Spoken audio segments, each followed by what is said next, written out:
¿cómo será que se prende esta vaina? Este calor está terrible. Oye, ustedes, ¿tienen calor? Sol FM tiene la rifa de un aire acondicionado a todos los suscriptores de YouTube. Sigan a Sol y lean la descripción de cómo concursar con esto. Lo que yo aprendo, cómo que se prende esta vaina con un calor del día.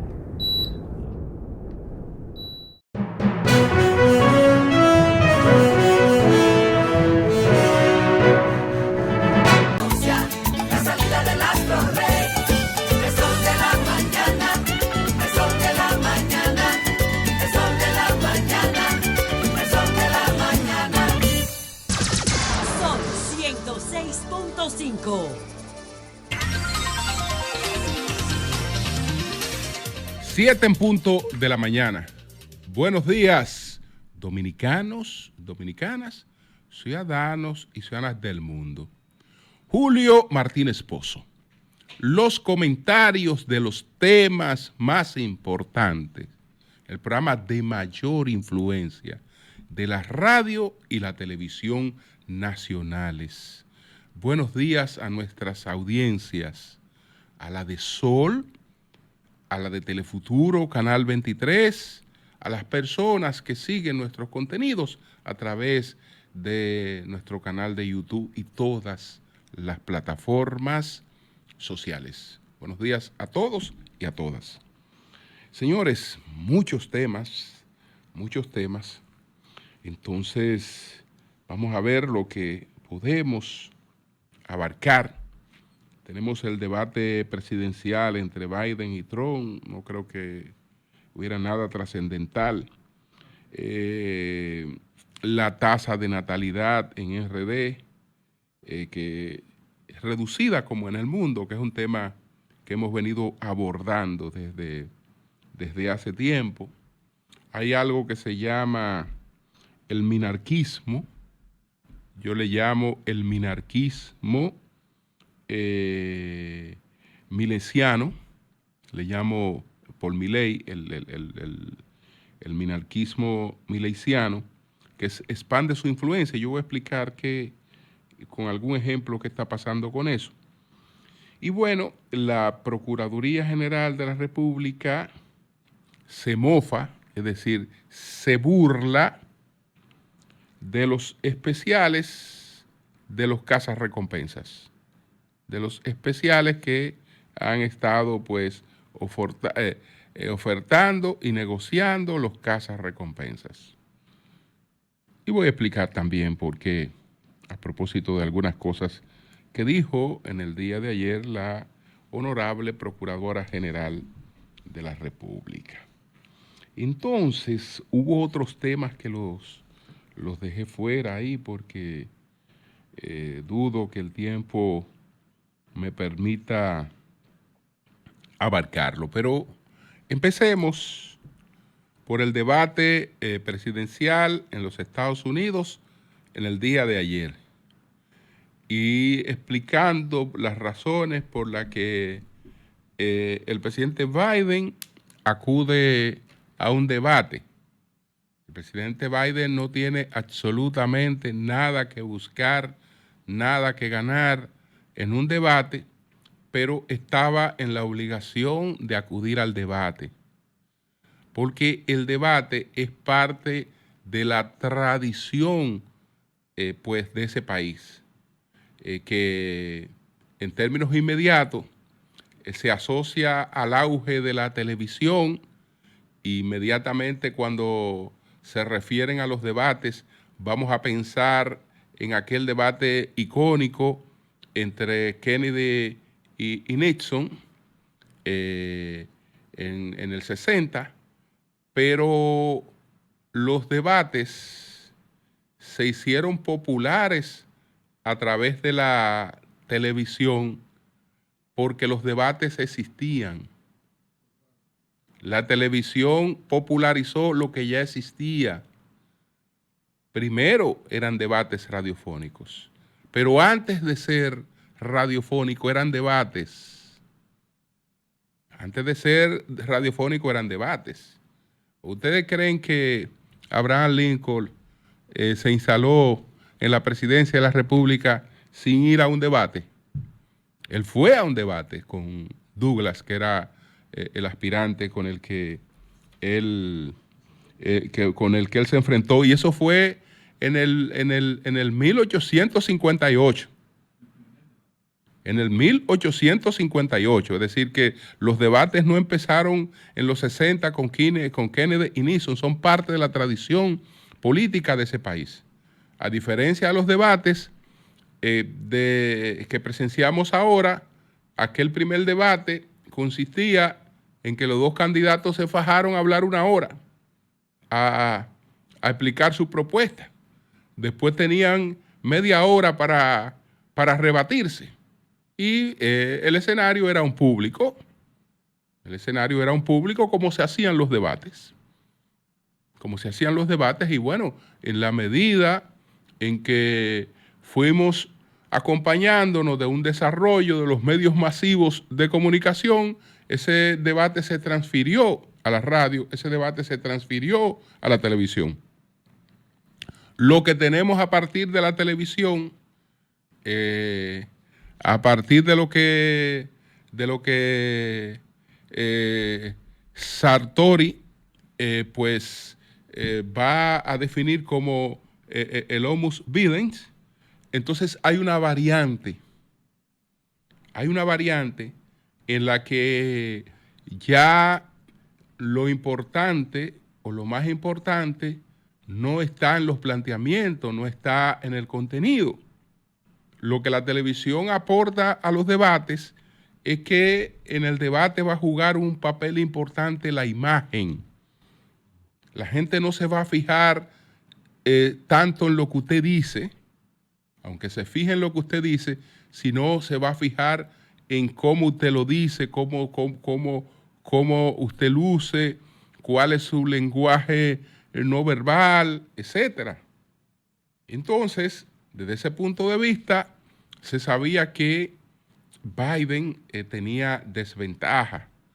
No desventaja en cuanto a las posiciones, que ayer no mostró ninguna desventaja en las posiciones. Yo creo que las posiciones que sustentan los demócratas y que él ha sustentado, él la defendió con firmeza dentro de su estilo y en sus circunstancias. Igual que Trump. Agresivo, porque sabía que esa era una oportunidad que le servían en bandeja de plata. Él estaba en su escenario, que es el espectáculo, y siempre trató de lucir esa fortaleza y de mostrar al otro como una persona desorientada que pudiera estar diciendo cosas que no sabía lo que decían, etcétera, pero no creo que luciera, digamos, a ese nivel Biden, y que además nadie se sorprendiera por, digamos, su desempeño. ¿Por qué? Se sabía que ese iba a ser su desempeño, incluso pudieron esperarse cosas peores. No me tiré los 90 minutos completos, pero en gran parte sí, y no noté vacío frente a preguntas, por ejemplo, de usted quedarse en el aire cuando le han hecho una pregunta. Él la respondía con lentitud, con su estilo, etcétera. A veces que el tema de la mirada, que los gestos, etcétera.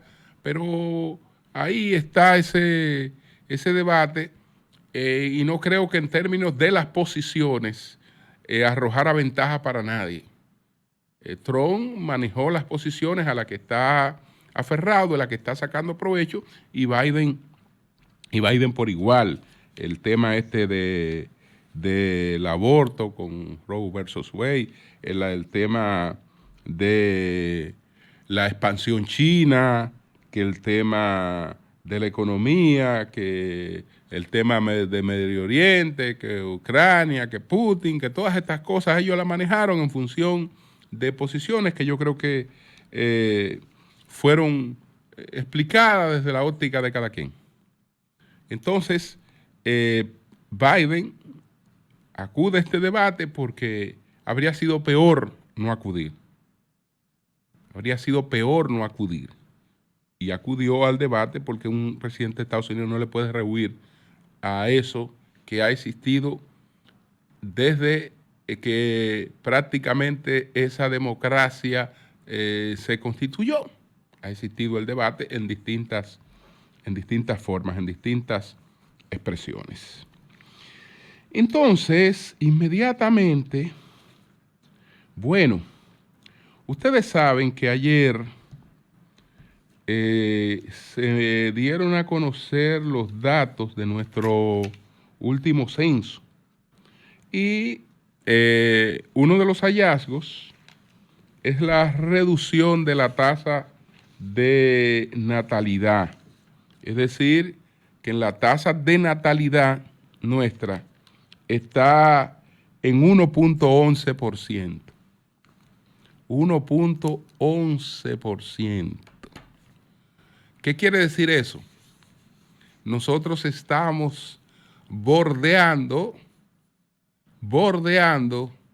en términos promedios el hijo único de China.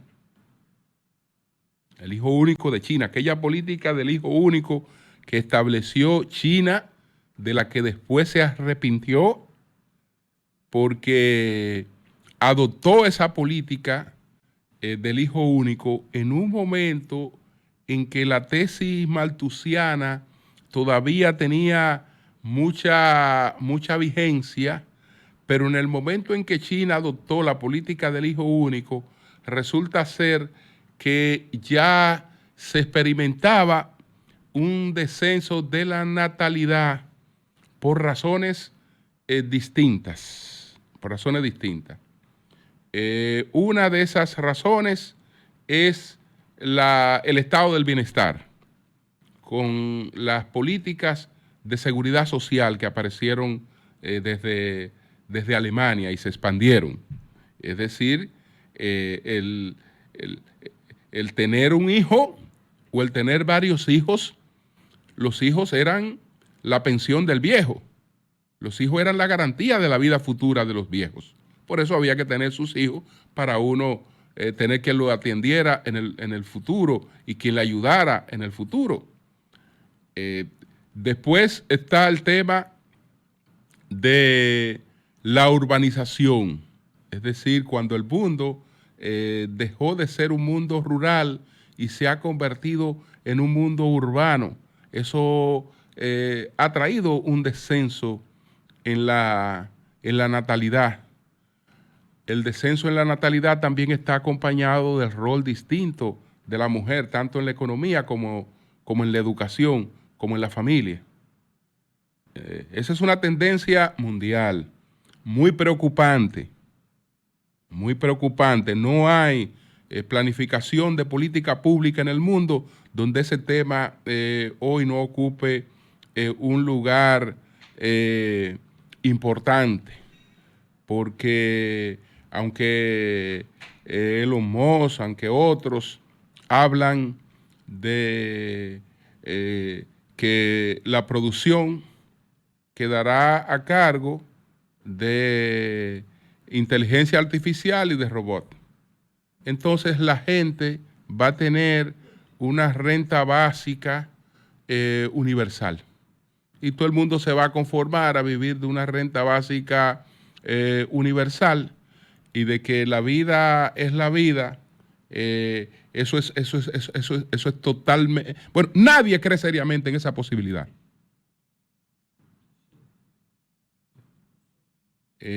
Entonces, pero está lo que sería una renta básica universal y está, hay otros criterios.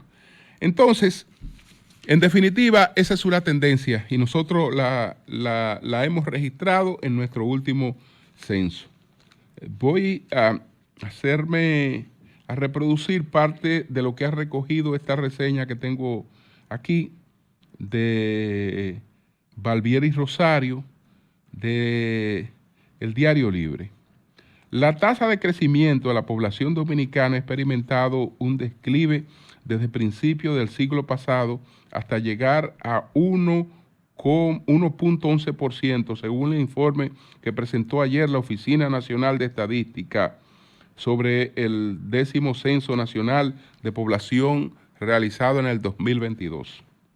Este levantamiento estadístico pues dice que nuestra población en ese momento era de 10.773.983 habitantes en la República Dominicana en ese año, lo que significa que desde el último censo realizado en 2010 se registró un incremento de 1.326.223 personas para un crecimiento promedio anual de 1.11%. Esta es la tasa más baja de la historia reciente del país, donde ha habido una tendencia a la baja que se observa desde el año de 1920, cuando se aplicó el primer censo nacional durante los años de la primera invasión norteamericana. Entonces, ya veremos otros aspectos de los datos, esto de el censo de población y vivienda que se han publicado en nuestro país, donde pues estos censos se llevan a cabo todavía con esta metodología directa. En el Foro Económico Mundial se está hablando que ya a partir del 2030 pudiera empezar a aplicarse en algunos países otra metodología de llevar a cabo estos levantamientos. Bueno, señores, miren, vamos inmediatamente con otro de los temas. Yo quiero hablarle unos minutos del minarquismo mileiciano, cómo esto ya empieza a tener alguna influencia. Los políticos no crean ideas. Los políticos lo que hacen por lo general es que aplican las ideas que van en boga. Entonces hay un tipo de pensamiento que, aunque usted no lo vea directamente reproducido en cada uno de los países, si está de moda, tiene incidencia en todas partes del mundo. El marxismo no dominó al mundo. Se intentó aplicar en una parte del mundo. En la parte del mundo donde se aplicó, eso colapsó.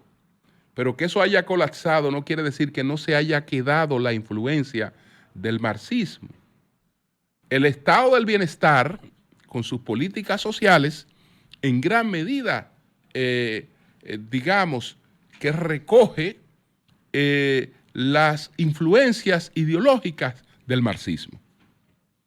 Entonces, con el tema del liberalismo libertario, que tiene hoy como principal figura mundial, la principal figura mundial del libertarismo libertario es el presidente argentino Javier Milei.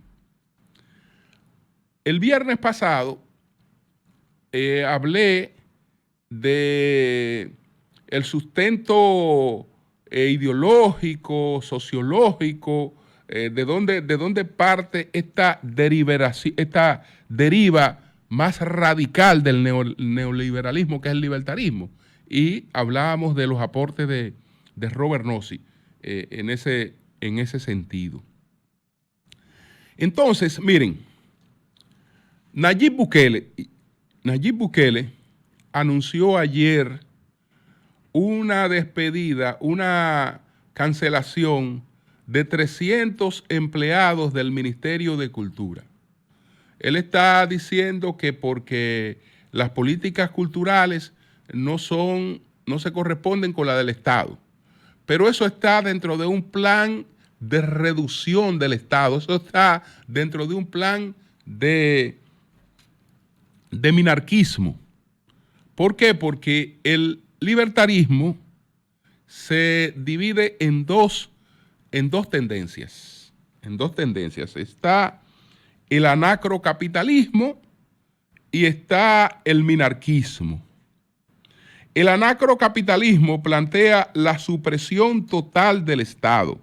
Javier Milei se define a sí mismo como un anacrocapitalista filosófico, pero solo filosófico. Él es anacrocapitalista filosófico, pero en términos políticos él se define como un minarquista. Es decir, él es partidario de una reducción del Estado al mínimo, que un seguidor ideológico de él, que es Bukele, aunque Bukele arrancó primero, pero Bukele no tiene el sustrato, no tiene el sustento ideológico que sí tiene Milei. Y por eso Milei es hoy el nutriente ideológico del libertarismo en el mundo, porque además es la primera persona que desde esta óptica gana unas elecciones. Entonces, eso es parte de este planteamiento. Pero quiero, porque estas cosas, señores, uno también tiene que detenerse, que verificarla un poco. ¿Cuál es el objetivo de Milei? Yo creo que Milei ha llegado a la presidencia de un país, pero Milei, más que ser presidente de un país, está convocado o tiene el propósito de convertirse en un referente mundial en términos ideológicos. Y Zapata de sobra, para que estemos claros, Zapata de sobra tiene.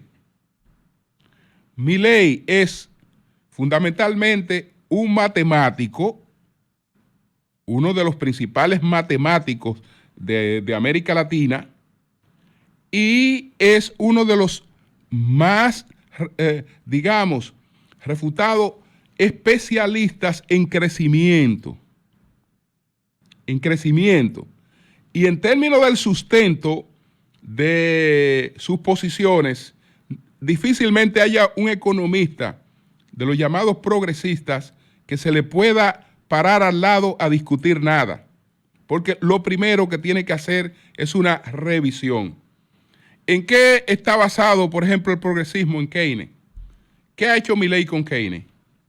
¿Cuántas veces Milei se ha leído, por ejemplo, a Keynes? ¿Cuántas veces? Para buscar para partir de este dato, ¿cuántas veces pues Javier Milei se ha leído a Keynes? Por lo menos 3 veces. Se ha leído y digamos, reestructurado todo este pensamiento de Keynes. Vamos a ver cómo él mismo lo expresa. Yo tengo aquí una publicación importante. Bueno, le decía cuántas veces se ha leído a Keynes, porque puede que un economista progresista vaya a discutir con él, vaya a un debate con él. Lo primero que el economista progresista se leyó a Keynes en los años 60 y jamás lo ha vuelto a ver. Yo había leído, leí a Keynes por tercera vez, ya lo había leído en la facultad y creía que lo había entendido. Sin embargo, hoy puedo decir que no había entendido nada. La segunda vez lo leí en el posgrado del ISDE y ahí, para entenderlo, me ayudó mucho un curso que hice llamado Precios y Cantidades, impartido por Mario Damil. Y por la crisis subprime lo volví a leer. Es decir, él volvió a leer a Keynes en el 2008. 3 veces se ha leído a Keynes. Difícilmente cualquier economista que defienda a Keynes se ha leído a Keynes 3 veces, como sí lo ha hecho Milei. Entonces, Milei era especialista fundamentalmente en microeconomía, pero después entendió que había que estudiar el crecimiento. ¿Qué pasó con Milei y el estudio del crecimiento? Lo siguiente, Este nuevo giro profesional me llevó a estudiar cuántos libros de crecimiento económico había. De hecho, la parte de mi biblioteca que contiene aquellos libros es sustancialmente más amplia que el catálogo presente de Amazon sobre la materia. Si le sumo lo que tengo en versión digital, le gano por goleada. Entonces, vamos a ver más o menos la biblioteca de Milei. Porque alguna gente cree que, bueno, este señor es un loco que apareció de repente. No, él construyó un personaje, hizo un personaje para popularizar sus planteamientos. Hizo un personaje para popularizar su planteamiento. Bueno, él, por ejemplo, cuando empezó a estudiar el tema de los austriacos, por ejemplo, hizo lo siguiente. Bueno, ahí conocí a Patricia y a Rodolfo Distel, quienes trabajaban en la edición de libros para la editorial Unión, sello que se encarga de publicar títulos de la escuela austriaca, y empecé a comprar libros de dicha escuela. Me acuerdo de que era sábado, había ido con determinada cantidad de dinero y compré como 20 libros. Me quedé sin un mango, lo justo para el taxi, y después, como me faltaron libros que quería comprar, separé la plata que necesitaba para comer el fin de semana, más que lo que tenía que gastar en trasladarme hasta la librería para comprar todo el resto. Es decir, cada vez que se ha fajado a estudiar un tema, se ha fajado a estudiar el tema. Así comencé a leer a Ludwig von Mises. Fue un camino de ida. Recuerdo que leí punta a punta La acción humana, un libro que debe tener cerca de 1.300 páginas. Me gustó tanto que lo compré de nuevo y lo tengo sin tocar. Entonces él cuenta cómo se encontró con una librería, eso fue en Nueva York, él se encontró con una librería con un librito que él menospreció de entrada. En ese mismo proceso descubro a Henry Hesley. Recuerdo que cuando compré en una librería de Nueva York su libro, La economía en una lección, en aquel momento ya tenía en mi biblioteca unos 1.500 libros físicos y más de 5.000 libros digitales. Es decir que estamos hablando de una gente que en términos ideológicos, en términos conceptuales, se ha parapetado para ejercer un liderazgo dentro de un campo ideológico concreto. Y ya vemos cómo esas ideas van encontrando espacio y van encontrando emulación en otras realidades. Pero le tengo que poner un punto aquí a Milei porque tengo que referirme unos minutos a algunas cosas que planteó ayer doña Miriam Germán, la Procuradora General de la República, en un almuerzo que se hizo ayer en la Procuraduría General de la República. Como se había invitado a ese encuentro antes de las situaciones que se produjeron, pues yo estaba debidamente invitado, pero no acudí. Entendí prudente que se desarrollara el encuentro sin el ruido de mi presencia. Pero gracias por la invitación que fue anterior a todo lo que se produjo después. Miren, señores, ahí hay varias cosas que hay que saberla leer. Doña Miriam se burla de aquellos acuerdos en lo que el Estado se compromete a otorgar obras a personas que supuestamente desfalcaron al Estado. Y doña Miriam dice que el Ministerio Público no ha hecho un solo de esos acuerdos. ¿Qué es lo que está haciendo en ese sentido?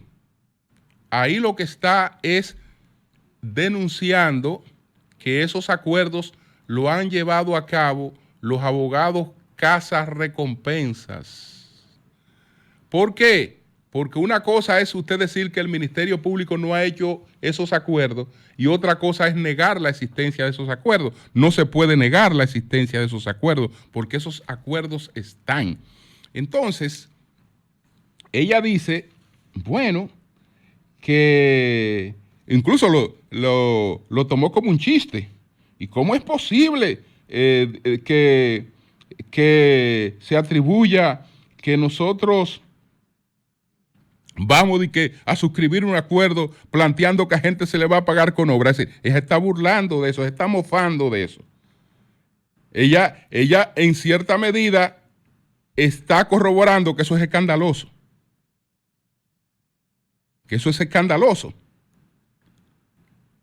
Y entonces ahí es que planteé desde el principio, porque desde el principio yo lo planteé, desde que me dijeron, pero es que le estás atribuyendo al Ministerio Público unos acuerdos que no lo ha suscrito el Ministerio Público. Y yo digo, sí, tienes razón, porque voy a repetir lo mismo que dije.